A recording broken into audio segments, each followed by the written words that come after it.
नमस्ते।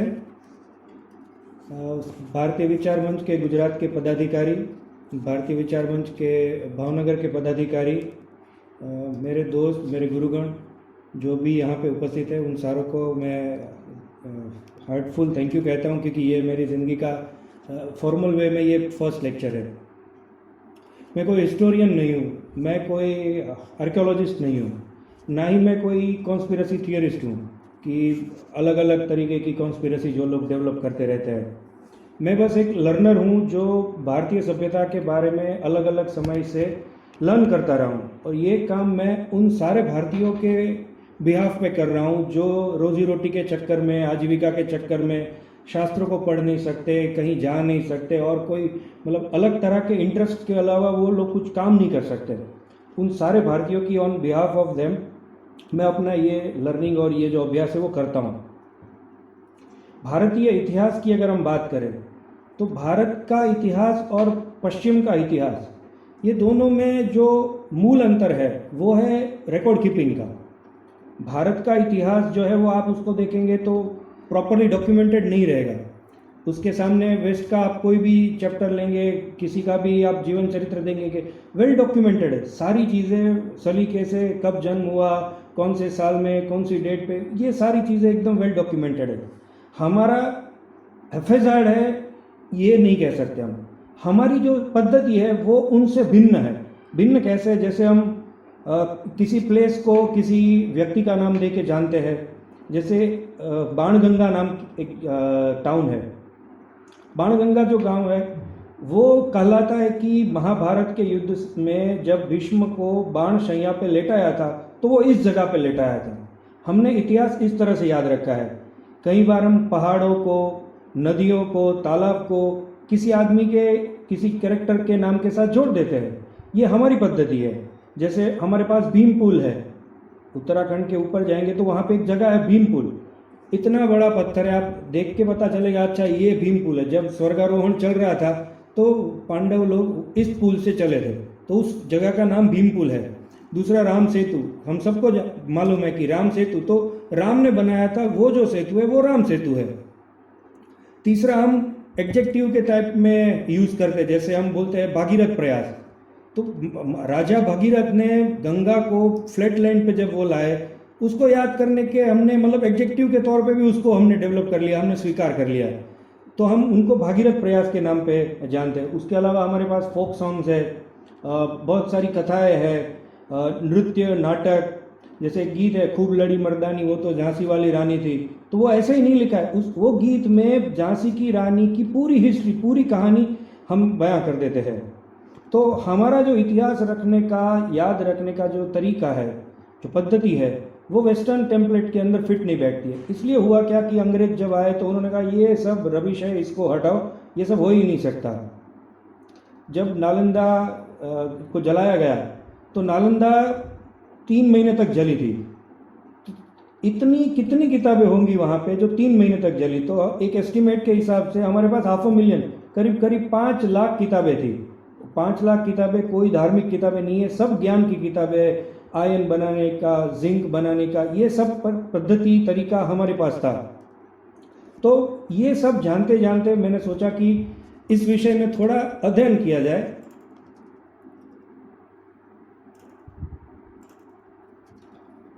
आज का जो विषय है वो है एंटिक्विटी ऑफ इंडियन सिविलाइजेशन।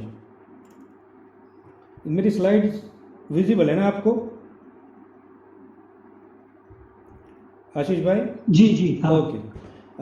जो दिखाई हाँ, जी जी, जो भारतीय सभ्यता है, जो भारतीय सिविलाइजेशन है, उसको मेनली अभी के समय में लोग इंडस वैली सिविलाइजेशन से जानते हैं। इंडस वैली सिविलाइजेशन अर्थात ये जो आप पॉइंट देख रहे हैं, ये जो पूरा रीजन है, इसके अंदर जो सिविलाइजेशन डेवलप हुआ है वो इंडस वैली सिविलाइजेशन है। इंडस वैली सिविलाइजेशन सिंधु नदी के किनारे पे जो जो साइट्स उनको मिलती गई, वो जगह पे जो सिविलाइजेशन था उन्होंने एस्टेब्लिश किया, वो इंडस वैली सिविलाइजेशन है।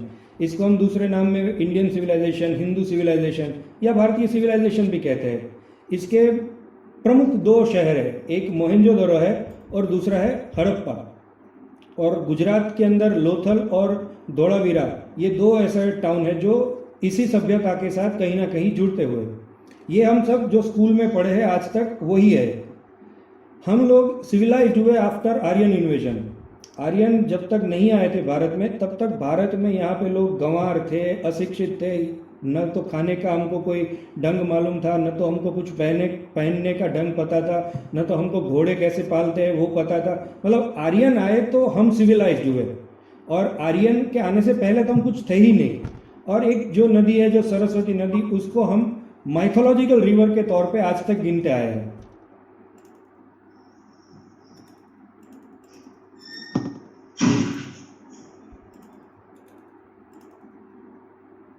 ये एक ब्रीफ टाइमलाइन है हमारे पास।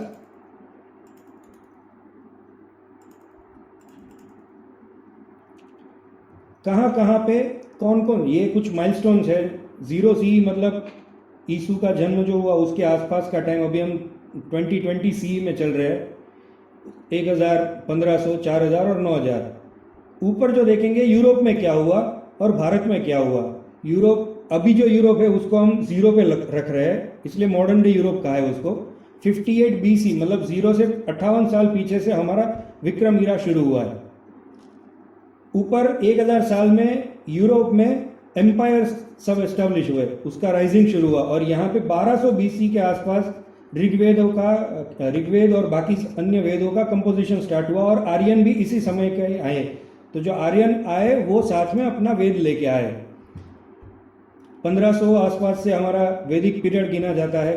और ये 2700 से 1500 BC यूरोप में फर्स्ट लिटरेट सिविलाइजेशन मिनियंस का जन्म होता है। 3500 BC में यूरोप में फार्मिंग की शुरुआत होती है। और 4000 BC के करीब इंडस वैली सिविलाइजेशन, मतलब जो हमारा आज का भारत का जो सिविलाइजेशन है वो 4000 साल पहले शुरू होता है।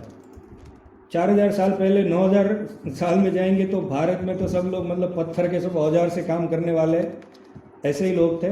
और 35,000 BC में यूरोप के अंदर फर्स्ट मॉडर्न ह्यूमन का जन्म हुआ, मतलब दिखाई पड़ा हुआ। अब इसके साथ साथ एक तीसरी चीज़ हम कंसिडर कर रहे हैं, बाइबल में एकदम सारी चीज़ें सलीके से दिखाई दी है। मतलब 6 BC में जीसस क्राइस्ट का जन्म होता है। उससे पहले 2359 BC में ग्रेट फ्लड आता है। और अक्टूबर 23, 4004 BC में तो क्रिएशन ऑफ अर्थ होता है। मतलब अर्थ उससे पहले थी ही नहीं। पृथ्वी जो पूरी गॉड ने जो क्रिएट की वो इस डेट पे की, मतलब पर्टिकुलर इतना प्रिसाइज डेटा है उनके पास। और इस्लाम में तो 600 मतलब 6ठी सदी के पहले सब जालियत थी, तो बाकी तो पीछे कुछ है ही नहीं। 600 के बाद से ही इस्लाम का है, इसलिए इसमें लिखा नहीं है, मेंशन नहीं किया है। अब ये क्यों हो रहा है? क्योंकि दोनों सभ्यताओं, मतलब इंडिया और वेस्ट, इंडिया या नॉन इंडिया कह लीजिए इसको, इसमें जो फंडामेंटल थियोरेटिकल डिफरेंस है वो है थिंकिंग का। उनका जो भी पूरा फिलोसॉफी डेवलप होता है, जो भी चीज़ होती है वो सारी लीनियर होती है। मतलब पहले हम मंकी थे, मंकी से थोड़े हम आदिमानव बने, फिर हमने पत्थर के औजारों का यूज़ शुरू किया, फिर उसके साथ हमने पत्थर के साथ साथ मेटल का भी यूज़ किया, और हम आज के डे में मॉडर्न ह्यूमन बन गए। इन फ्यूचर अगर होंगे तो हम रोबोट हो जाएंगे। ये उनका लीनियर थिंकिंग है। वही थिंकिंग उनकी फिलोसॉफी में भी दिखता है कि जन्म लेता है आदमी, बड़ा होता है, शादी करता है, मर जाता है, और उसकी आत्मा भी यहीं पर रहती है। आत्मा कहीं जाती नहीं है, वो एक जगह पे ही रहती है। मतलब आत्मा का जन्म होता है, मृत्यु नहीं होती है, वो वहीं पे रहती है। उसके तद्दन विपरीत, सदंतर विपरीत हमारी जो है वो साइक्लिक है। हम सारी चीज़ों को ऐसे ही देखते हैं। जैसे हमारे यहाँ जन्म होता है तो जन्म के साथ ब्रह्मचर्याश्रम है, गृहस्थाश्रम है, वानप्रस्थाश्रम है, संन्यासाश्रम है। और इन सब आश्रमों के बीच में हम जब तक जिंदा रहते हैं तब तक हमारा जो पर्पज़ है वो मुक्ति है। मुक्ति किससे मिलेगी? हम नॉलेज गेन करेंगे, हम साधना करेंगे, हम तपस्या करेंगे, और उसके बाद डेथ है। डेथ के बाद फिर से हमारा जन्म होता है, और यही पूरी साइकिल हम पूरी जिंदगी में जीते हैं। तो हमारा अप्रोच सर्कुलर है, उनका अप्रोच लीनियर है। ये चीज़ इसलिए जाननी पड़ती है क्योंकि होता क्या है कि आप किसी भी चीज़ को देखेंगे तो आपकी कोर फिलोसॉफी क्या है, आप डीप अंदर अपने दिमाग में किस चीज़ को लेके बैठे हैं, किस चीज़ की आपकी भावना किस चीज़ के साथ जुड़ी हुई है, उससे आपकी थिंकिंग होती है। जैसे आप उनकी हॉरर मूवीज़ देखिए, उनकी हॉरर मूवीज़ में क्या होता है, मतलब वेस्टर्न की कोई भी हॉरर मूवी, इवन इंडिया में भी अब तो वही चलती है, वो सब भूत को दिखाते हैं कि आत्मा मतलब कब्रिस्तान से खड़ी होती है और आती है। भारत में ये पॉसिबल ही नहीं है, क्योंकि हमारे यहाँ पे दाह संस्कार होने के बाद आत्मा 10-12 दिनों के बाद दूसरे शरीर में चली जाती है, तो हमारे यहाँ आत्मा आने का तो कोई प्रश्न ही नहीं है। हम कभी कभी एग्जाम्पल भी देते हैं, तो हम बोलते हैं कि हाँ मेरा शायद पिछले जन्म का ये कर्म एक बाकी रह गया है, या फिर मैं अगले जन्म में इस चीज़ का ऋण उतार दूंगा। तो ये हमारे डीप रूटेड हमारे दिमाग में, सबकॉन्शियस में ये बैठी हुई होती है। अब मेन स्ट्रीम साइंस को देखें अगर हम, तो मेन स्ट्रीम साइंस ने क्या कंक्लूजन निकाला है बेस्ड ऑन बहुत सारे रिसर्च और एविडेंस। उन्होंने निकाला है कि 11,700 BC में आइस एज थी, उससे पहले कोई सिविलाइजेशन था ही नहीं, क्योंकि जिंदा रहना ही मुश्किल था। 2-3 माइल डीप पूरा आइस कैप पृथ्वी के ऊपर था, तो कोई आदमी जिंदा ही नहीं रह सकता। उस टाइम में जो जिंदा थे वो मेहमत, वो आइस एज के खत्म होने के बाद वो सारे मेहमत भी चले गए। बाकी जितने भी सिविलाइजेशन डेवलप हुए, वो चाइना का है, इजिप्ट का है, भारत का है, कोई भी सिविलाइजेशन है, इंडस वैली सिविलाइजेशन, हड़प्पा बोल लो, कुछ भी बोल लो, वो सारा पिछले 12,000 सालों में ही डेवलप हुआ है। ये उनका कंक्लूजन है। हम जो ह्यूमन है, होमो सेपियंस आज की डेट में, वही सबसे मॉडर्न ह्यूमन है। उसके हमारे अलावा और कोई ऐसी प्रजाति नहीं है और कोई ऐसा जीव नहीं है जो हमारे जितना मॉडर्न पहले भी हुआ हो या आगे भी होगा। ये मॉडर्न साइंस या मेन स्ट्रीम साइंस का ये कंक्लूजन है। अब 11,700 BC में अगर हम देखें तो आइस एज की वजह से स्थिति क्या थी। ये पूरा जो मैप है उसमें आप जो लाल कलर देख रहे हैं वो पूरी लैंड थी, लैंड मास था पूरा। और ये मतलब 2-3 माइल का जब बर्फ बनता है तो पूरा समुद्र सिकुड़ता है, तो उसकी वजह से सी लेवल वाटर जो है, वो सी वाटर लेवल वो बहुत कम था। तो ये जो लाल कलर में आप देख रहे हैं, वो लाल कलर की सारी जमीन थी जो हम एक्सेस करते थे किसी जमाने में। अब आइस एज के एंड में हुआ क्या कि एक बड़ा सा कॉमेट नॉर्थ अमेरिका की आइस कैप के साथ टकराता है 11,800 के आसपास में। उससे क्या होता है कि नॉर्थ अमेरिका के ऊपर जो 2 माइल डीप, नॉर्थ अमेरिका मतलब आप कनाडा समझ लीजिए, कनाडा और बोस्टन के नीचे वाला जो पूरा एरिया है, वहां तक पूरा आइस कैप था 2 माइल। वो पूरा मेल्ट डाउन हुआ क्योंकि कॉमेट की ऊर्जा से इतनी गर्मी पैदा हुई कि ये सारी बर्फ पिघली। वो पिघल के उसने पृथ्वी पर अलग अलग जगह पे अर्थक्वेक का निर्माण किया और बहुत सारी जगह पे सुनामी आई। और सुनामी की वजह से पूरे विश्व ने एक भयंकर फ्लड का एक्सपीरियंस किया। ये एक रिसर्च है जो सी वाटर लेवल राइज का डेटा शो करता है। इसमें आप देख सकते हैं एक जगह पे ये जो पॉइंट है, यहां में कॉमेट स्ट्राइक के बाद ये पूरा सी लेवल राइज हो रहा है। बहुत शॉर्ट स्पान में ये सी वाटर लेवल राइज हो रहा है। और ये जो राइज है वो पूरा करीब 30 से 45 मीटर, उसको आप गिनेंगे 150 मतलब 150 फीट हाइट में समंदर बढ़ रहा है। 15 माले की बिल्डिंग, 15 स्टोरी बिल्डिंग के हाइट का हमारा सी लेवल राइज हो रहा है। तो उससे स्वाभाविक है कि हमारी जो पूरी जो समंदर के किनारे ज़मीन थी वो उसमें सबमर्ज्ड हो गई। तो total 2,60,00,000 2.6 crore square kilometre land जो थी हमारी, वो इस जो सी लेवल राइज हुआ उसी में हमारी सबमर्ज हो गई। और इसी दौरान रेड सी और पर्शियन गल्फ, ये 2 समंदर नए बने। ऑस्ट्रेलिया एशिया के साथ कनेक्शन में था, वो डिस्कनेक्ट हुआ। और आज का हम मॉडर्न डे जो अर्थ मैप देख रहे हैं जिसमें कॉन्टिनेंट्स है, ऑस्ट्रेलिया अलग है, एशिया अलग है, तो ये हमको देखने को मिला। अब ये है 11,700 BC का भारत। तो हम जो भारत देख रहे हैं आज, वो भारत इतना सिकुड़ गया है, बाकी का जो पोर्शन है वो आज सबमर्ज्ड है। तो हम अगर हमारी सभ्यता के ट्रेसेस भी अगर ढूंढने जाएंगे तो पॉसिबल है बहुत सारी चीज़ें तो इसी में दबी होगी, हम शायद नहीं देख पा रहे, या मतलब समंदर के इतने नीचे 150 फीट नीचे जाके हमको गोता निकालना पड़ेगा, तब जाके हम कुछ चीज़ें निकाल पाएंगे, और हमको एग्जैक्ट लोकेशन भी मालूम नहीं है। और ये एक जस्ट रेफरेंस के लिए है कि भारत का वर्ल्ड व्यू क्या था।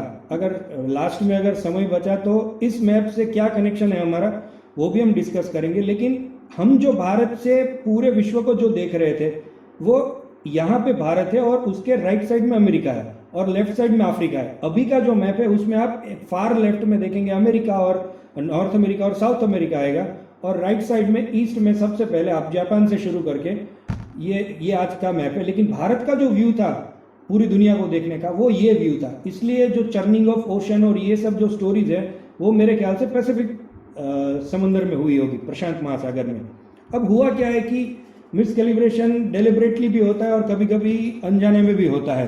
अब मिसकैलिब्रेशन मतलब भारतीय सभ्यता को कितना डेटिंग में पीछे लेके जाना है, उसके बारे में अगर हम देखेंगे तो पहले हम दो एग्जांपल देखेंगे कि वर्ल्ड के अंदर जो बड़े बड़े प्रख्यात चीज़ें उसको साइंटिस्ट ने किस तरह से डेटिंग में लिया है। अब ये दो है चित्र आपके सामने। ये है सरपेंट माउंट, अमेरिका का है। ये पूरा एक सांप के शेप का पहाड़ पे ग्रेव किया हुआ एक चित्र है। काफ़ी बड़ा है, जितना हम फोटो में देख रहे हैं उतना छोटा नहीं है। उसके आसपास की ज़मीन बहुत लंबी है इसकी। लेकिन जो स्पेशलिटी है वो क्या है,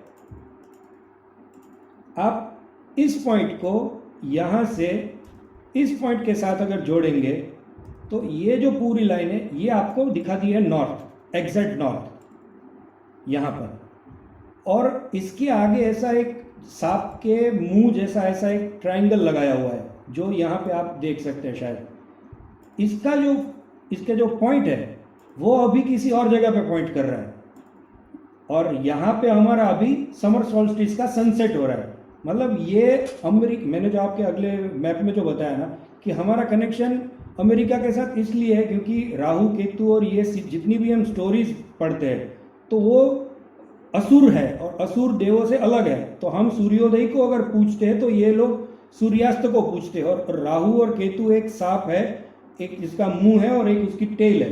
तो ये शायद हो सकता है कि ये है, लेकिन इसके भी कैलिब्रेशन में ये लोग इस पॉइंट को इग्नोर कर रहे हैं और बोल रहे हैं कि मतलब ये कुछ 1000 साल 2000 साल पहले ही बनाया हुआ है।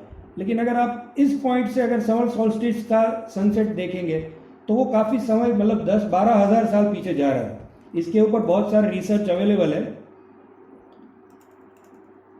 दूसरा जो आप केस देखेंगे ये क्लासिक केस है इजिप्ट के पिरामिड का। इजिप्ट के पिरामिड में आप स्फिंक्स है और पीछे 3 पिरामिड है। अब स्फिंक्स जो है वो पूरे सिंह की आकृति है और उसका मुंह जो है वो किसी इंसान का है, हम यही देख के आए।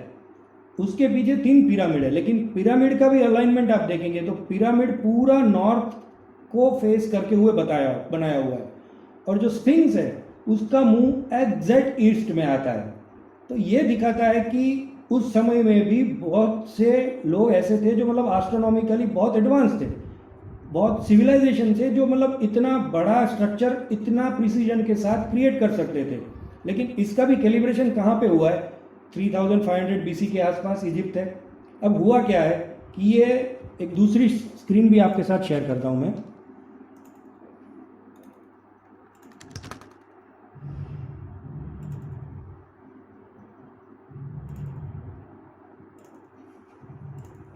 ये प्लेनेटोरियम सॉफ्टवेयर है हमारा।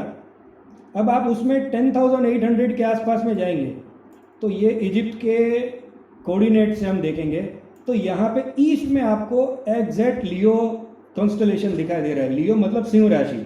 सिंह राशि का जो कॉन्स्टलेशन है वो एग्जैक्ट ईस्ट में दिखाई दे रहा है।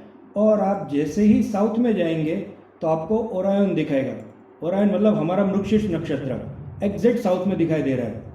तो हो सकता है कि जिन लोगों ने भी ये पिरामिड क्रिएट किया है इन्होंने इन 3 तारों को पृथ्वी के नक्शे के ऊपर उतारा है साउथ के हिसाब से, और ईस्ट फेसिंग यहाँ पे एक लायन बनाया हुआ था जो पूरा सीधा ये इस लायन को देख रहा है। आज भी कभी कभी इक्विनॉक्स के दिन पे आप अगर वहाँ पे इजिप्ट में जा रहे हैं तो जो ह्यूमन फेस बनाया हुआ है, ह्यूमन फेस के एग्जैक्ट सर के ऊपर से सूर्योदय होता है। तो ये इजिप्ट के पिरामिड की एक जो अलाइनमेंट और जो स्टोरी है उसमें एक चीज़ और नोट करने वाली है कि ये जो स्फिंक्स है, स्फिंक्स के, मेरी स्क्रीन शायद विजिबल नहीं है ना,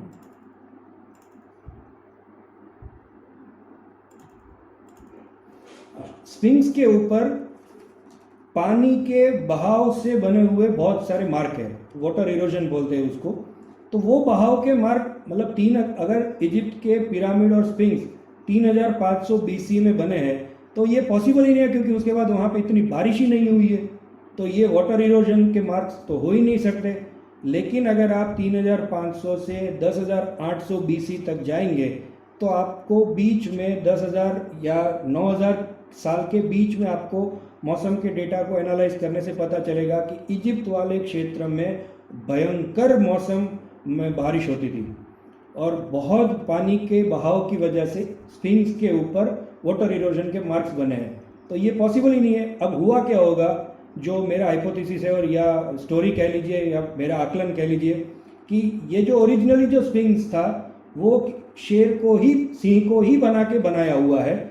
उसके बाद 3500 में जो लोग अभी के, हम जिसको इजिप्शियन अभी के समझ रहे हैं, वो तब यहाँ पे आए होंगे। इजिप्ट का जो पूरा पिरामिड है उसका आप सेक्शनल व्यू भी करेंगे तो आपको किसी भी एंगल से वो टॉम नहीं दिखेगा, लेकिन उन लोगों ने वहाँ पे जाके बहुत सोना देखा होगा, बहुत सारी एंटीक चीज़ें देखी होंगी, तो कब्जा करके उसी के ऊपर अपना राज किया होगा और फिर उसी में वो अपनी कब्र बना के वो दफन हो गए होंगे।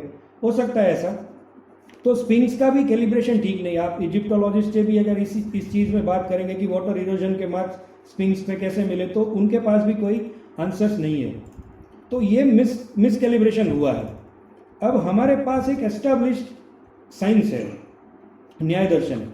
न्याय दर्शन को अभी तो कहा जाता है कि ये फिलोसॉफी है हमारी, लेकिन ये एक साइंस ऑफ इंक्वायरी है जिसमें अलग अलग 4 प्रकार के प्रमाणों से ज्ञान को अर्जन करने की एक व्यवस्था दी गई है। हमारे षड दर्शन, 6 दर्शन जो है, उसका एक हिस्सा न्याय दर्शन है। अब इसमें जो 4 प्रमाण है उसमें एक प्रत्यक्ष प्रमाण है जो हम हमारी सेंसिस से, हमारी इंद्रियों से जिसको जान सकते हैं। दूसरा एक अनुमान प्रमाण है, जैसे कहीं पे आप धुआं देखते हैं तो अनुमान लगा सकते हैं कि हाँ वहाँ पे आग लगी होगी, तो वो हमारा अनुमान है, उसको भी एक प्रमाण माना है। एक उपमान है, कंपैरिजन, जैसे उसका एक अच्छा उदाहरण है कि आप शहर में और गांव वाला आपके साथ बात करता है और नील गाय के बारे में अगर आपको बताता है, आपने देखी नहीं है नील गाय, तो वो आपको बताएगा कि गाय जैसी होती है लेकिन थोड़ी बड़ी होती है, घोड़े जैसी हाइट होती है, लेकिन स्ट्रक्चर वाइज वो गाय जैसी होती है। तो आप जब भी जंगल में जाएंगे और आप ऐसी कोई चीज़ देखेंगे तो आप समझ जाएंगे कि अच्छा हाँ ये नील गाय है।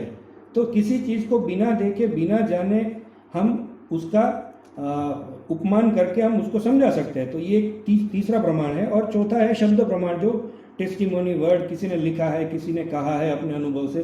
तब ये 4 प्रमाण है जिसमें वेस्टर्न साइंस सिर्फ प्रत्यक्ष प्रमाण को ही मानता है कि अपनी सेंसेस से हम जो लोग समझ सकते हैं वही है, लेकिन हम इन 4 प्रमाणों को विश्लेषण में लेके ही अपना ओपिनियन बनाते हैं। अब जो सरस्वती रिवर, माइथोलॉजिकल रिवर जिसे हम कहते हैं आजकल, तो सरस्वती रिवर में होता क्या है, आज आप ये 2 रिवर देखिए, एक सतलज रिवर है और एक यमुना है। जो प्रेजेंट डे सतलज है वो यहाँ से मतलब निकल के पाकिस्तान में जाके सिंध में मिलती है, और यमुना जो रिवर है वो उत्तराखंड में कहीं शुरू होके दिल्ली से आगरा होके प्रयागराज में वो गंगा से मिल जाती है। ये आज की प्रेजेंट डे रिवर्स है। अब सरस्वती के बारे में 3 अलग अलग जगह पे हमको उसके मेंशन मिलते हैं। एक तो ऋग्वेद में जो लिखा है, ऋग्वेद में कहा है कि सरस्वती द ग्रैंड रिवर है, वो एकदम स्पीड से जा रही है, उत्तर से दक्षिण की तरफ जा रही है, जाके समुद्र को मिलती है, उसका विस्तार बहुत बड़ा है, उसको द ग्रैंड रिवर माना गया है। उसमें उस टाइम में सिंधु का उल्लेख नहीं है, सिर्फ सरस्वती को ग्रैंड रिवर माना गया है। अब रामायण में उसका मेंशन है कि यमुना जो नदी है वो साउथ की तरफ मुड़ गई है और सतलज नदी जो है वो वेस्टवर्ड मुड़ गई है। महाभारत में क्या है, महाभारत में कहा है कि सरस्वती रिवर कहीं कहीं पर दिखाई दे रही है, कहीं कहीं पे वो गायब है। तो गायब है तो मतलब स्वर्ग में चली गई है। तो ये 3 रेफरेंसेस हमारे पास सरस्वती रिवर के हैं। तब हुआ क्या कि सरस्वती रिवर के ऊपर ये सैटेलाइट इमेजिंग से हाइड्रोलॉजी वालों ने एक अच्छा सा रिसर्च किया। आप सैटेलाइट से देखिए कि ये जो पूरा सिंधु नदी का प्रवाह है, अभी सतलज जो रिवर है वो सिंधु को मिलती है, लेकिन सतलज रिवर के आसपास में ये जो सब साइट्स है, तो यहाँ पे तो कोई इतनी बड़ी नदी नहीं है।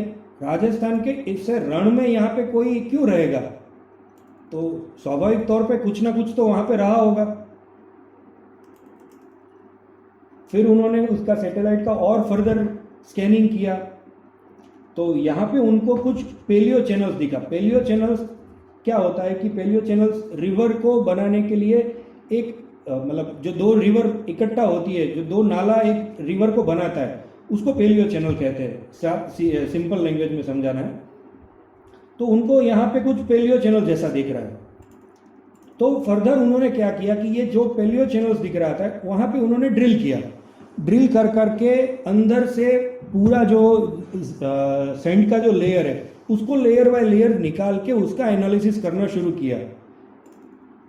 तो उनको इस विस्तार में कहीं पे किसी ज़माने में पानी के बहाव के एविडेंस मिले। तो हमारे पास जो रेफरेंस थे कि हाँ सतलज है वो कहीं से मुड़ गई है, तो अब वो सरस्वती के साथ नहीं मिल रही है, तो ये यहाँ पे हमको एक अलग जगह से सतलज रिवर सरस्वती को बनाती हुई दिख रही थी और उसके प्रमाण भी मिल रहे हैं। तो उस हिसाब से अगर हम देखें तो जो ड्रिलिंग हुआ है और जो एविडेंस हमारे पास है उस हिसाब से इस पॉइंट से सतलज यहाँ पे, इस पॉइंट से सतलज आती थी, यहाँ से यमुना आती थी, और ये दोनों मिलके आज की घग्गर रिवर जो है वही किसी ज़माने में सरस्वती रिवर बनती थी। तो हमारे पास अभी सरस्वती के भी प्रमाण हैं। आप अगर गूगल मैप में भी देखेंगे तो ये जो जगह पे है उत्तराखंड, उत्तर प्रदेश और हिमाचल प्रदेश के बीच में, वहाँ पे आपको ये जो यमुना रिवर है वो एकदम साउथवर्ड टर्न लेती हुई दिखाई देगी आपको। और सतलज रिवर का भी एक टर्न है या अपना रूपनगर के पास। आप रूपनगर से थोड़ा ऊपर देखेंगे तो आपको दिखेगा कि हाँ वो वेस्ट की तरफ, वेस्ट डायरेक्शन में एकदम मुड़ गई है। तो इन्होंने जो ड्रिलिंग किया है वो इसी पेलियो चैनल में ही किया हुआ है। ये जो विस्तार है, क्योंकि ये रिवर यहाँ से किसी ज़माने में इस तरफ आती थी, तो यहाँ पे उन्होंने 5 किलोमीटर 6 किलोमीटर के दायरे में ड्रिलिंग किया और पता लगाया कि कब ये पानी बह रहा था और कब नहीं बह रहा था। वैसे ये जो रिवर का फ्लो है वो यहाँ पे आगे से इस तरफ मुड़ रहा था, तो यहाँ पे भी काम कर सकते हैं हम आगे में। तो जो हमारे पास इस रिसर्च के बाद जो डेटा अवेलेबल हुआ कि फ्लूवियल एक्टिविटीज़ जो है सरस्वती की पेलियो चैनल्स में वो 70,000 बीपी, मतलब आज से 70,000 साल पहले वो स्टार्ट हुई और 23,000 से 12,300 के साल के बीच में वो एंड हो गई। मतलब जो नदी मिलके सरस्वती को क्रिएट कर रही थी वो एक्टिविटी बंद हो गई। अब सरस्वती जो बनी वो मॉनसून रिवर बनी, क्योंकि उस टाइम का अगर आप मौसम का डेटा अगर निकालेंगे तो उस टाइम में एकदम हेवी मॉनसून रहता था और मॉनसून के कारण वहाँ अलग अलग तालाब छोटे छोटे बन जाते थे और उस तालाब में से वो नदी, जैसे कावेरी नदी बनती है उसी तरह से सरस्वती भी कुछ टाइम पे वो चलती रही और 10,300 के आसपास वो कम्प्लीटली ड्राइड अप हो गई। उसके बाद वो सरस्वती रिवर हमको नहीं मिली और 7,000 टू 4,500 उस टाइम में ये मॉनसून की वजह से हमको ये रिवर मिल रही है। तो इसी पीरियड के अंदर महाभारत में जो महाभारत के युद्ध के टाइम में बलराम जी सरस्वती प्रदक्षिणा करने जा रहे हैं, उस टाइम में आपको सरस्वती का वर्णन मिलता है। तो वो इसी टाइमलाइन में कहीं मैच हो रहा है। मैंने एक पूरा सरस्वती रिवर का गूगल के अंदर एक मैप क्रिएट किया हुआ है, ये जहाँ पे ये ड्रिलिंग किया हुआ है उसकी भी एक लिंक है। इसके साथ वीडियो के बाद में मैं आपको ये शेयर कर दूंगा, ये लिंक आपसे। अभी दूसरा जो हमारे पास प्रमाण है वो हमारे पूरे शास्त्र में महाभारत और रामायण जैसे इतिहासों में बहुत जगह पे एस्ट्रोनॉमिकल रेफरेंस दिए हुए हैं। ऋतु का वर्णन दिया हुआ है, कहीं पे ग्रहों का वर्णन दिया है, नक्षत्र का वर्णन दिया है। तो आज हम देखते हैं तो हमारा आकाश जो है वो हमको उस टाइम जैसा नहीं लग रहा है। हम देखते हैं तो हमको लगता है कि अच्छा ये चीज़ तो इम्पॉसिबल है, ऐसा हो ही नहीं सकता। तो उसकी उसका एक कारण है। आप जैसे ये स्पिनिंग टॉप आपने उसके साथ आप बचपन में खेले होंगे, वो जब स्पीड उसकी कम होती है उसके बाद वो वोबल करना शुरू करता है। सेम वे हमारी जो पृथ्वी है वो भी अपनी एक्सेस के ऊपर वो वोबल करती है। अभी के समय में हमारे पास पोलारिस जो है, ध्रुव तारा जो हम बोलते हैं जिसको, वो हमारा पोल स्टार है। लेकिन ये जो पूरी उसकी मूवमेंट है उसके वजह से 12,000 साल के बाद वेगा हमारा पोल स्टार बन जाएगा। वेगा मतलब अभिजीत, जिसको महाभारत में भी उल्लेखित किया है। तो ये जो मूवमेंट है पृथ्वी की उसको बोलते हैं प्रोसेशन ऑफ इक्विनॉक्स। ये एक फिनोमिना है। अगर हम ये नहीं समझ रहे तो हमको हमारा जो स्काई है वो कभी भी रिलीवेंट नहीं लगेगा, हमको हमारा शास्त्र भी कभी रिलीवेंट नहीं लगेगा। अब जो नए प्लानिटरी सॉफ्टवेयर बन रहे हैं वो इन सब कैलकुलेशंस को ध्यान में रख के ही बन रहे हैं। तो अगर आप प्लेनेटोरियम सॉफ्टवेयर जैसा कुछ यूज़ कर रहे हैं उसमें जाके देखेंगे तो आपको स्काई ठीक दिखाई देगा, लेकिन वर्तमान में अगर आप स्काई में जाके देखना का चाहेंगे तो शायद हो सकता है आपको आपका स्काई डिफरेंट लगे। अब महाभारत के डेटिंग के लिए भी बहुत सारे लोगों ने काम किया हुआ है। करीब करीब 125-130 लोगों ने महाभारत को डेट किया है। बहुत लोगों ने बहुत पीछे तक डेट किया है, बहुत लोगों ने बहुत आगे तक डेट किया है। कुछ लोगों ने डेटिंग में भी 2-3 वर्जन दिए कि मेरा पहला डेटिंग ये था, दूसरा डेटिंग ये था। एक जो चीज़ है जो महाभारत के अंदर से हम जान सकते हैं वो एक श्लोक है भीष्म पर्व का। भीष्म पर्व के इस पर्व में अच्छे से लिखा हुआ है कि अरुंधति तीनों लोकों में पवित्रताओं की मुकुटमणि के रूप में प्रसिद्ध है, उन्होंने वशिष्ठ को अपने पीछे कर दिया है। अब ये जो है वो एस्ट्रोनॉमिकल है। आप सब लोग जानते हैं कि अरुंधति और वशिष्ठ ट्विन स्टार है। अरुंधति और वशिष्ठ ट्विन स्टार है, जैसे मतलब जनरली सोलर सिस्टम में होता है कि एक स्टार फिक्स रहता है और दूसरा स्टार उसके इर्द गिर्द घूमता है। अरुंधति वशिष्ठ में ऐसा नहीं है। अरुंधति वशिष्ठ दोनों एक दूसरे के आसपास घूमते रहते हैं, उस तरह का ट्विन स्टार है। लेकिन जब हम पृथ्वी से देखेंगे और खास करके कुरुक्षेत्र के लेटीट्यूड लॉन्जिट्यूड से देखेंगे तो कोई एक पीरियड में आपको अरुंधति आगे चलती दिखाई देगी। और ये जो ऑब्जर्वेशन था इनको बहुत सारे लोगों ने इग्नोर किया। एक नीलेश ओक जी है जो महाभारत के डेटिंग के ऊपर बहुत काम किया है, उन्होंने सिर्फ उन्होंने इसको क्रैक किया है कि ये पीरियड कब था और ये पीरियड कब अरुंधति वशिष्ठ से आगे निकली और कब वो साथ में होके पीछे हो गई। ये हमको एक लोअर और अपर लिमिट देते हैं महाभारत के लिए। अब ये जो पीरियड है 55-61 BCE, 55-61 BCE का जो टाइम था वो एक ऐसा टाइम है जब आप पृथ्वी से देखेंगे तो आपको अरुंधति वशिष्ठ से आगे दिखाई देगी। बाकी आज की डेट में भी अगर आप जाके स्काई को देखेंगे तो आपको अरुंधति आगे नहीं दिखाई देगी। और ये जो इपोक है कि कौन से साल के बीच में हुआ था, तो ये करीब करीब 11,000 से लेके 6-7 हज़ार साल तक ये रहा। तो 6 to 7,000 ईयर्स के लिए अरुंधति वो वशिष्ठ से आगे चली, क्लियरली विजिबल हमको 55-61 में दिखाई दे रही है। तो ये हमारे शास्त्र में से निकाला हुआ एक एस्ट्रोनॉमिकल रेफरेंस और उसको हमने ऑब्जेक्टिवली टेस्ट किया है। तो ये नीलेश ओक जी का जो पूरा उन्होंने 215 अलग अलग एस्ट्रोनॉमिकल रेफरेंस महाभारत से निकाल के सबको टेस्ट किया है ऑब्जेक्टिवली, और फिर उन्होंने कंक्लूड करके 55-61 BCE महाभारत वॉर का एक टाइम दिया है कि इस साल में इस दिन को महाभारत का युद्ध हुआ था। तो ये जो पूरी जो टाइमलाइन आप देख सकते हैं, उन्होंने रामायण के भी डेटिंग के ऊपर काम किया है। तो उनका जो डेटिंग है वो 12,209 BCE के आसपास BCE में राम और रावण का युद्ध हुआ था। 56-26 BCE में भगवान कृष्ण का जन्म हुआ। 16 अक्टूबर 55-61 BCE में महाभारत का युद्ध शुरू हुआ, 2 नवंबर को एंड हुआ, 31 जनवरी को भीष्म का निर्वाण हुआ और 55-25 BCE में मतलब 36 साल बाद द्वारका का अंत हुआ। उनकी 3 बुक्स है, आप चाहे तो पढ़ सकते हैं, बहुत अच्छी बुक है। सारे एविडेंस के बारे में उन्होंने जो मतलब एक साइंटिस्ट लेवल का जो टेस्टिंग होता है वो उन्होंने पूरा अपना लॉग बुक की तरह से ये पूरी बुक लिखी हुई है। भीष्म निर्वाण है तो भीष्म निर्वाण के बारे में भी क्या एग्जैक्ट डेट्स कितने हैं, कितने डेज उसमें ऐड करने हैं, कब जाके क्या बात किया है, ये अच्छे से उन्होंने एक्सप्लेन किया हुआ है।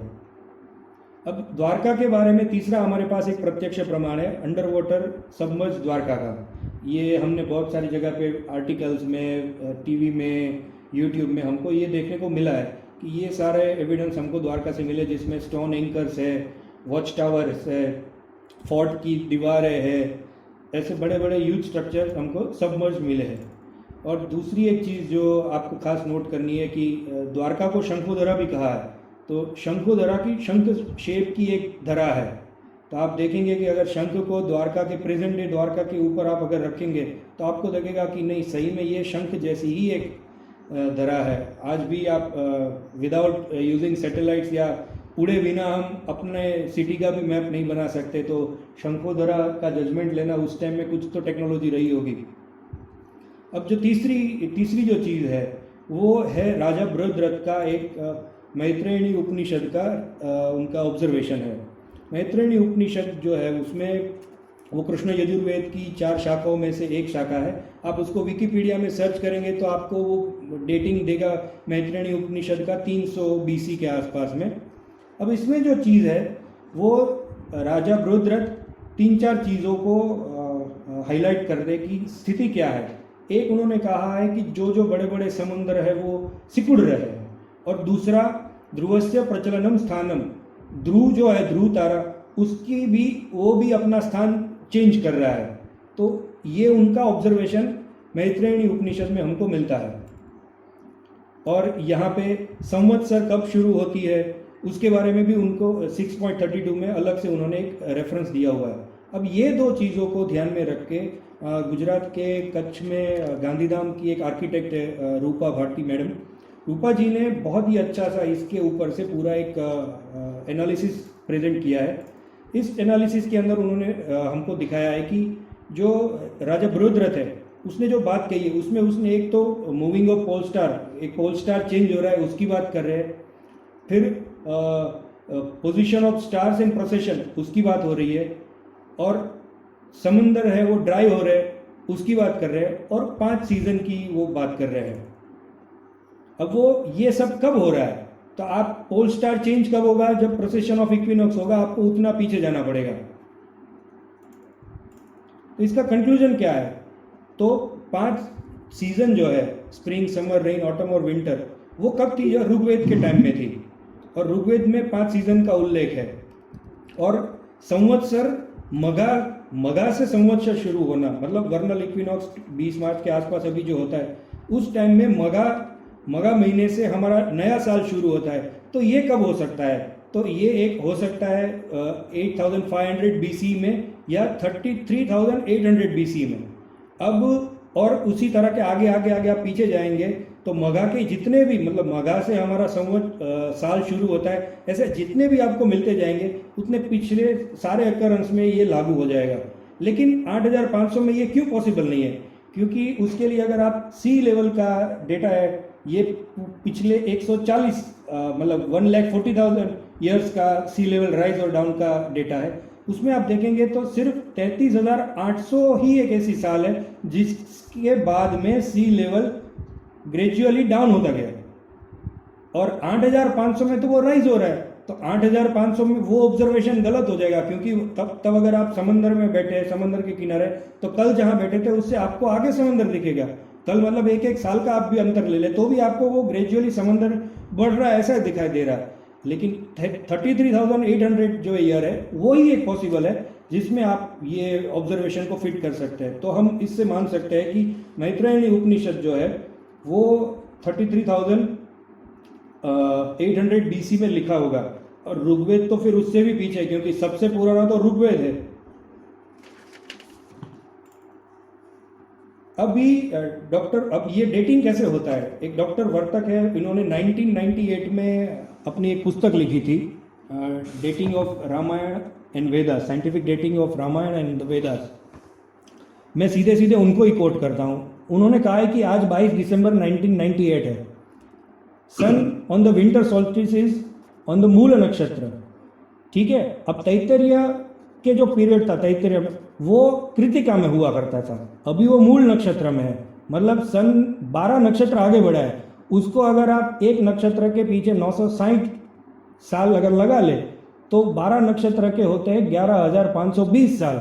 अब उसमें से 1998 निकालने से आपको मिलेगा 9,522 साल, ठीक है। और उसको और प्रिसाइज अगर जाएंगे तो 8,357 BCE में तैत्तिरीय ब्राह्मण का निर्माण हुआ था। तो मतलब जो 4,000-5,000 साल की बात कर रहे हैं उससे तो हम काफ़ी पीछे जा रहे हैं। इसके बाद का एक एविडेंस है हमारे पास, गल्फ ऑफ खंभात के अंदर, मतलब ये खंभात का जो गल्फ है उसके अंदर से हमको 3 अलग अलग जगह से सिटीज़ मिले हैं। ये जस्ट सिर्फ 2 फोटो लगाए हैं मैंने, बाकी इंटरनेट पे और इसके रिसर्च पेपर में बहुत सारी अलग अलग फोटोग्राफ्स आपको मिल जाएंगे। एक है बाथिंग फैसिलिटी ना, जो ग्रेट बाथ हड़प्पा में और वहाँ पे आपको जो मिलता है ग्रेट बाथ, वही उसी तरह का एक बाथ है जो 41 मीटर बाय 25 मीटर की साइज़ का है, और बाकी सब आर्टिफैक्ट्स है। अब इसका जो कार्बन डेटिंग हुआ है, वो कार्बन डेटिंग एक तो किया है हमारी physical research laboratory PRL Ahmedabad ने, और दूसरा किया है ऑक्सफर्ड ने। एक जो पीस है पोट्री का, वो जाता है 13,000 ईयर पीछे। दूसरे जो पोट्री के जो पीसीज है, जो अलग दूसरे लेटीट्यूड लॉन्जिट्यूड से मिले हैं, जिसको ऑक्सफर्ड यूनिवर्सिटी ने उसको एजिंग दिया है 16,840, प्लस और माइनस 2620 आप उसमें कर सकते हैं, लेकिन फिर भी 14,000 तो पीछे जा ही रहा है। और दूसरे जो हमारे पास आर्टिफैक्ट्स उसमें मिले थे, वो 31,000 से लेके 24,500 साल तक के पीछे जा रहे हैं। मतलब एक अच्छा सा ट्रेस है कि हम पिछले 30-40 हज़ार साल से एक जगह पे हम मतलब एक सिविलाइजेशन के तौर पे रह रहे हैं। हमारे पास पोट्री है, वहाँ पे फर्नेस में जली हुई लकड़ी जो होती है, फर्नेस जलाने के बाद जो लकड़ी बचती है, उसका जो सैंपलिंग हुआ है। मतलब हमारे पास फर्नेस भी है, उसमें सारी सभ्यता की चीज़ें हैं। तो मतलब ये कोई नहीं कह सकता कि हमारी कोई सभ्यता नहीं थी, बस उसको हमने अच्छे से प्रेजेंट नहीं किया है, आज तक हमने उसको स्वीकारा नहीं है। और बाकी अब क्विक लुक ही है अपने पास। अदर एविडेंसेस में क्या है, ज्वालापुरम आंध्र प्रदेश में एक 75,000 ईयर पुराना एक एविडेंस मिला है एग्रीकल्चर का, जिसमें एग्रीकल्चर के अंदर यूज़ होने वाले इंस्ट्रूमेंट और ये सब चीज़ मिली है, औजार सब मिले हैं। एक नर्मदा मैन नाम का एक स्कल है जो मिला था नर्मदा वैली में से, गुजरात के और मध्य प्रदेश के बीच में। उसको डेट किया है 3 लाख से 1.5 लाख साल पुराना है। तो अगर ये कहे कि यहाँ पे कोई सिविलाइज्ड या यहाँ पे कोई ह्यूमन भी नहीं था इंडिया में, तो ये बात भी उसका खंडन होती है।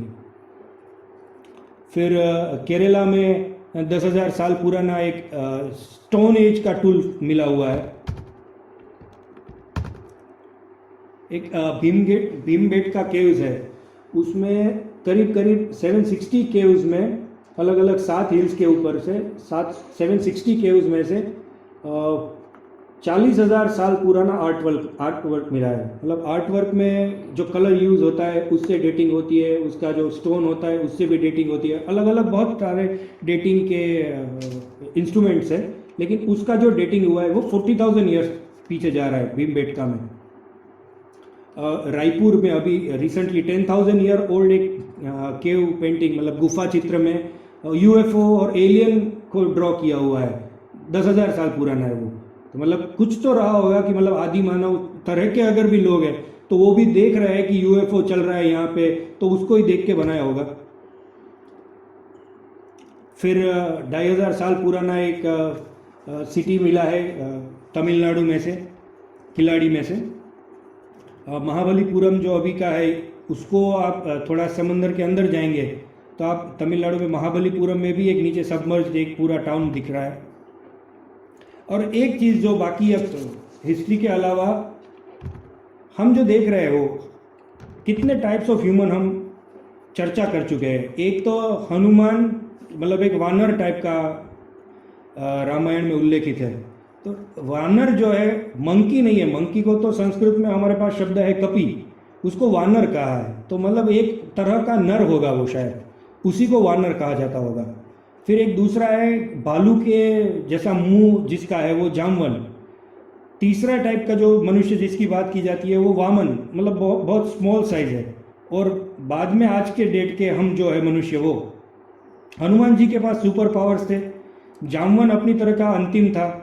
वामन है तो कलयुग में सभी लोग छोटे हो गए साइज में। ये सारी चीज़ें हमारे शास्त्र में कहीं ना कहीं लिखी हुई है, हमने उसको या तो एक्सप्लोर नहीं किया या तो इग्नोर किया है। एक जो अभी रिसेंट डिस्कवरी हुई है वो डेनिसोवन केव्स में से, डेनिसोवन करके एक DNA मिला है उनको, जो करीब 45,000 पुराना है।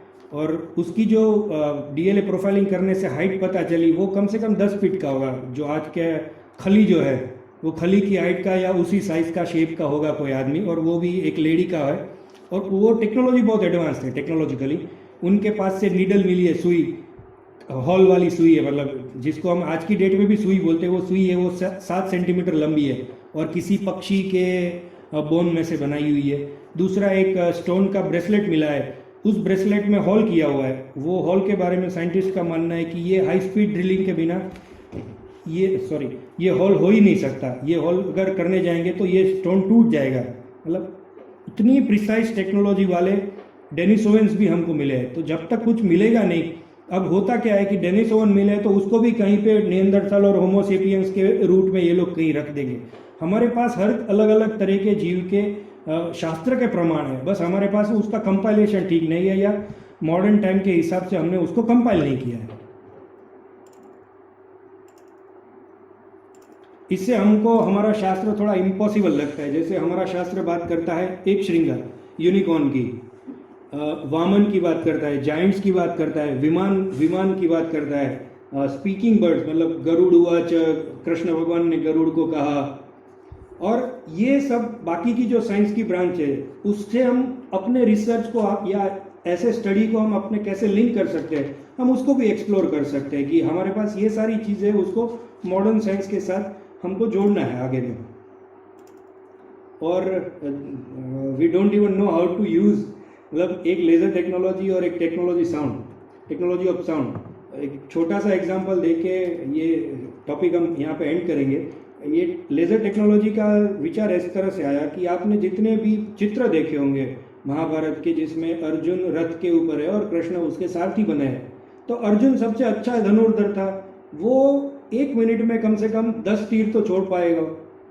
ऐसे एक घंटे में 60 मिनट, सुबह 6 बजे से लेकर शाम को 6 बजे तक वो युद्ध करते थे, तो कितने तीर उसको चाहिए होंगे। तो कहीं पे भी वो रथ के पीछे ट्रैक्टर की ट्रॉली जैसा हमको तीर का तो ट्रॉली नहीं दिख रहा है कहीं पे। किसी ने उसको पेंट नहीं किया है, किसी ने उसको कहीं मेंशन नहीं किया है कि अर्जुन गया उसके बाद उसका तीर लेके बहुत सारे लोग गए या उसने बहुत बड़े पात्र में अपने तीर रखे और वो साथ में गए, ऐसा कोई मेंशन नहीं है। तो क्या ये नहीं हो सकता है कि अर्जुन का जो धनुष या जिसको हम धनुष कह रहे हैं वो सही में बो एंड एरो ना हो, लेकिन कोई लेजर टेक्नोलॉजी वाला लेजर इक्विपमेंट हो जिसको आप मंत्र से चार्ज करके वो वॉइस एनक्रिप्टेड, वॉइस डिकोड करना या वॉइस पासवर्ड प्रोटेक्टेड हो। मतलब कहीं पे भी ये नहीं है कि इसका धनुष इसने चोरी कर लिया, ये भी शास्त्र में कहीं पे मेंशन नहीं है। तो ये नहीं हो सकता कि लेजर टेक्नोलॉजी उस टाइम में बहुत अच्छे से यूज होती हो। मतलब ये हाइपोथेटिकल बात है, इसका साइंटिफिक मेरे पास कोई अभी प्रमाण नहीं है, हमको ढूंढना चाहिए अगर हो सकता है तो। और दूसरा है टेक्नोलॉजी ऑफ साउंड, मतलब शब्द और मंत्र, मतलब ये जो सबसे मोस्ट इग्नोर्ड चीज़ है वो टेक्नोलॉजी ऑफ साउंड है। हम साउंड की शक्ति को पहचान नहीं रहे या फिर उसको अच्छे से यूज़ नहीं कर रहे। अभी मैं एक रिसर्च देख रहा था, उसमें एक ग्लास के किनारे पे छोटे छोटे मोबाइल के जो स्पीकर्स होते हैं हम जिससे कान में सुनते हैं, ऐसे स्पीकर्स को लगा के उसके अंदर 115 मतलब पूरी लाइन कर दी थी, 115 हर्ट्ज का कोई साउंड उसमें चला के उस पर उसके ऊपर उन्होंने एक पिंग पोंग बॉल रखा, तो वो बॉल ग्लास के अंदर गया ही नहीं, वो बॉल ऊपर ही लटकता रहा। फिर जैसे ही उन्होंने वो साउंड बंद किया वो बॉल डम से ग्लास के अंदर गिर गया। तो लोग आजकल एक्सपेरिमेंट्स कर रहे हैं कि साउंड की क्या पावर्स है, साउंड के वाइब्रेशन से क्या हो सकता है, लेकिन हम लोग उसको इग्नोर करके बैठे कि मतलब ये सब चीज़ इम्पॉसिबल है। लेकिन मैं चाहता हूँ कि नई जनरेशन इस विषय में भी आगे सोचे। ये अलग अलग जिस जगह से मैंने ये सब डेटा कलेक्ट किया है उसके सभी रेफरेंस है। वीडियो जब भी लाइव करेंगे या फेसबुक में या यूट्यूब में अपलोड करेंगे उसके डिस्क्रिप्शन में ये सारी लिंक्स मिल जाएगी आपको। आप अपने तरीके से भी अगर चाहे तो कभी भी इस विषय में ज़्यादा जानकारी या स्टडी के लिए अपने इंटरेस्ट के लिए भी इसको रिफ़र कर सकते हैं। और इसके साथ ये मेरा आज का मैं सत्र समाप्त करता हूँ। और एक लास्ट में एक बात है जो मेरे काम के प्रेरणा के रूप में काम करती है। एक बार श्री अरविंद ने अपने इंटरनेशनल फाउंडेशन के एक लेक्चर में कहा था कि ये सारी चीज़ें है हमारे पास, इतना ज्ञान है, हमारी ज्ञान संपदा है, तो हमको करना क्या है। तो श्री अरविंद ने कहा था कि उसके लिए हमारा 3 काम है। पहला जो काम है वो है ज्ञानार्जन। हमको ज्ञान इकट्ठा करना है, हमको पढ़ना है, समझना है, चीज़ों को अच्छे से जान लेना है। फिर दूसरा जो करना है वो है articulation to the modern time, मतलब कैटलॉगिंग करना, उसको अच्छे से प्रेजेंटेबल फॉर्मेट में लाना। मतलब वो बहुत पुराने डॉक्यूमेंट्स हो गए तो उसको डिजिटाइज करना, वो उसको कैटलॉगिंग करना है। और तीसरा जो हमको सबसे इम्पोर्टेंट काम दिया हुआ है वो है नए ज्ञान का सृजन करना, नए अपने जो ऋषि ऋण है हमारे ऊपर, जो ऋषियों ने हजारों साल की तपस्या, हजारों साल के आसमान को ऑब्जर्व कर कर के ईयर बाय ईयर सब के माइक्रो कैलकुलेशन हमको जो दिया है, वो ऋषि ऋण अदा करने के लिए, चुकाने के लिए हमको नए ज्ञान का सृजन भी करना है। तो आप मेरा यही प्रयास है कि मैं इसमें आर्टिकुलेशन तक या उससे आगे भी अपना दायित्व निभा सकूं। ये मेरा एक छोटा सा काम है। द्वारका के रेफरेंस के बारे में ज़्यादा डिस्कशन नहीं किया, क्योंकि उसके लिए मैं पूरा एक अपना बुक ही अभी लिख रहा हूँ। द्वारका स्पेसिफिक टॉपिक के लिए हम फिर किसी दिन इस बुक के ख़त्म होने के बाद या इस बुक के थोड़े भी बहुत कंपाइल होने के बाद एक बार द्वारका के बारे में मिलेंगे। आप चाहे तो इस तरह के शास्त्र को पढ़ने में या स्पेसिफिक रेफरेंस ढूंढने में, मेंशन ढूंढने में आप मेरी सहायता कर सकते हैं और इस प्रोजेक्ट का भाग भी बन सकते हैं मेरे साथ। बहुत बहुत आप सब लोगों का धन्यवाद। Thank you.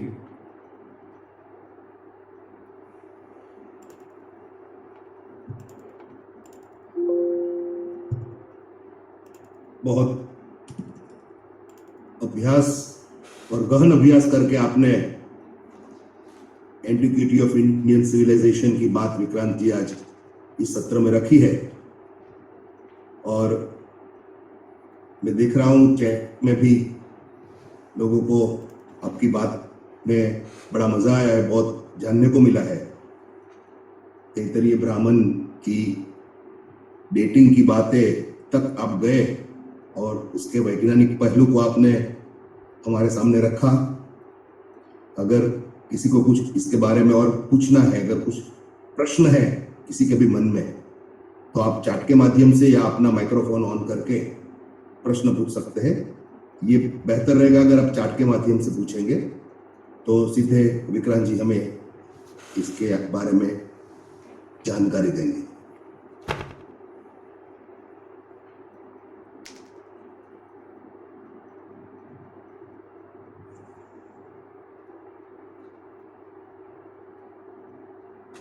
नहीं, क्वेश्चन आंसर सेशन की रिक्वायरमेंट क्या है मेरे लिए, मेरे पॉइंट ऑफ व्यू से क्वेश्चन आंसर मेरा टू डू लिस्ट होगा, क्योंकि मैं ये ज़रा भी क्लेम नहीं करता हूँ कि आपके सारे प्रश्न का मैं उत्तर दे पाऊँगा या मुझे सब चीज़ें पता है। लेकिन आप जो जो प्रश्न करेंगे वो मैं उसको नोट करके उसको अपना टू डू लिस्ट बनाऊँगा कि आगे मुझे ये सब चीज़ें तो जाननी है अलग से। और प्रश्न नहीं है तो ज़बरदस्ती प्रश्न खड़ा करना भी नहीं है। Why our schools not including in curriculum? अभी करुणा जी उसके लिए तो सरकार ही बता सकती है, लेकिन हम पैरेलल ये व्यवस्था करते हैं कि हम अपनी हिस्ट्री अपने तरीके से अपने लोगों तक पहुंचाते हैं। आज नहीं तो कल अगर सभी लोग इसको मानने लगेंगे तो धीरे से वो स्कूल के सिलेबस में भी आ जाएगा, या फिर सभी लोग मानते रहेंगे और स्कूल में फिर गलत पढ़ाया जाएगा तो फिर लोग हंसेंगे कि आपका सिलेबस आउटडेटेड है। तो दो अप्रोच है हमारे पास, या तो टॉप टू बॉटम आइए या फिर बॉटम टू टॉप जाइए। अभी टॉप टू बॉटम पॉसिबल नहीं है, इसलिए हम बॉटम टू टॉप में जा रहे हैं। विक्रांत जी, हमारे क्वेश्चन था, हम पूछना चाहते थे जी। अरे, आपने मीटिंग की शुरुआत में ऐसा बोला कि आर्यन आए थे बाहर से और ये सब हम पढ़ रहे हैं अभी स्कूलों में जी। तो फिर आगे आपने बताया नहीं कि ये थियरी कैसे इसका खंडन हो जाता है। एक तो ये थोड़ा जी जी जी आर्यन इन्वेजन थियरी को खंडित करने के लिए सबसे पहला डोमेस्टिकेशन ऑफ हॉर्स है। लोग आर्यन इन्वेजन थियरी को बताते हैं कि जो घोड़े थे, हमको घोड़े पालने नहीं आते थे, आर्यन लोग आए और वो घोड़े लेके आए। दूसरा, आर्यन लोग आए और वो रथ लेके आए, घोड़े वाला रथ, पहिए वाला रथ, वो आर्यन लेके आए। अब ये दो चीज़ों के जो प्रमाण है वो हमारे बहुत सारे रिसर्च में बाहर निकला है कि हमारे पास डोमेस्टिकेशन ऑफ हॉर्स 40-50,000 साल पहले हो चुका है। ऋग्वेद में भी कहीं जगह पे लिखा हुआ है कि हॉर्स को क्या करना है, हॉर्स का किस चीज़ में यूज़ करना है। और बहुत सारे खुदाई में से भी वो मिले टेबलेट टाइप, जिसमें हॉर्स, एक सींग वाला हॉर्स, ये रथ का पहिया, रथ को घोड़ा खींच के ले जा रहा है, वो बुलॉक कार्ट, ये सारे चीज़ और ये सारे जो चीज़ों के प्रमाण हैं वो 3-4 हज़ार साल पीछे जा रहे हैं। तो 1200 BC में जो आर्यन आए और वो वेद और रथ लेके आए, वो थियरी तो वहीं पे डिमोलिश हो जाती है, क्योंकि वो चीज़ें 1200 से कहीं पुरानी है हमारे पास।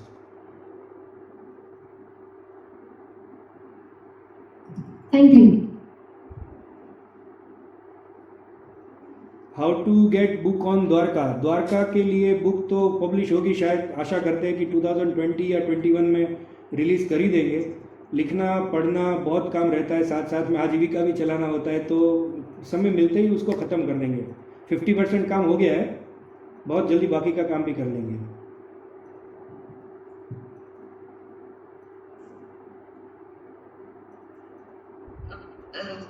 Can I speak something? या प्लीज़।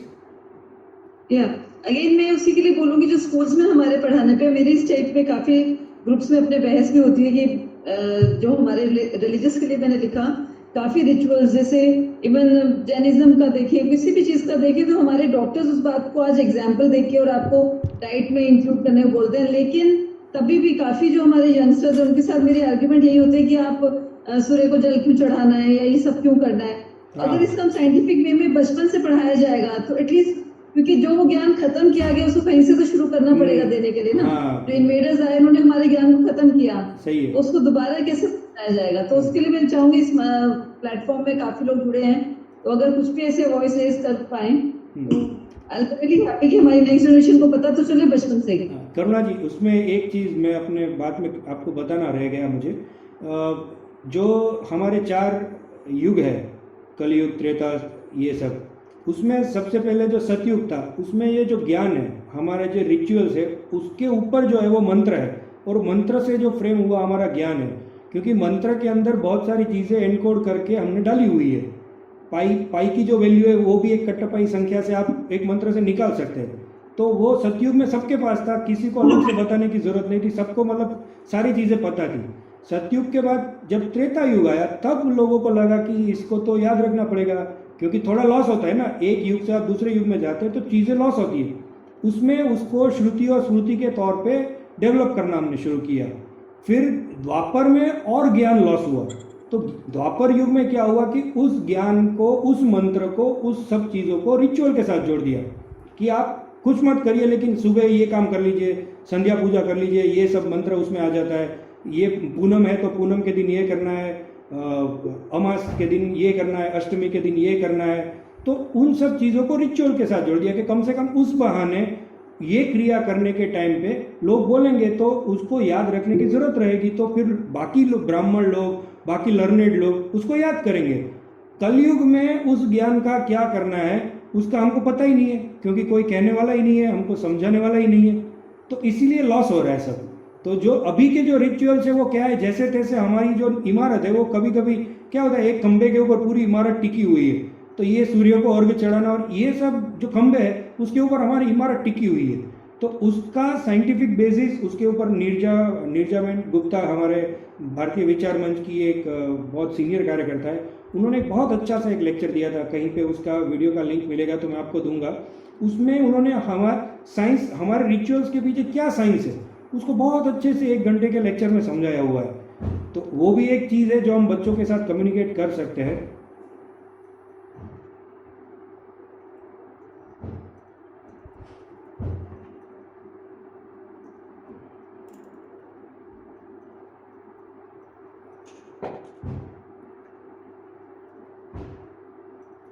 तो मुझे लगता है कि और कोई अगर प्रश्न है तो उसे शामिल किया जाए, वरना आज यहाँ से हम विक्रांत जी के आभारी हैं जी।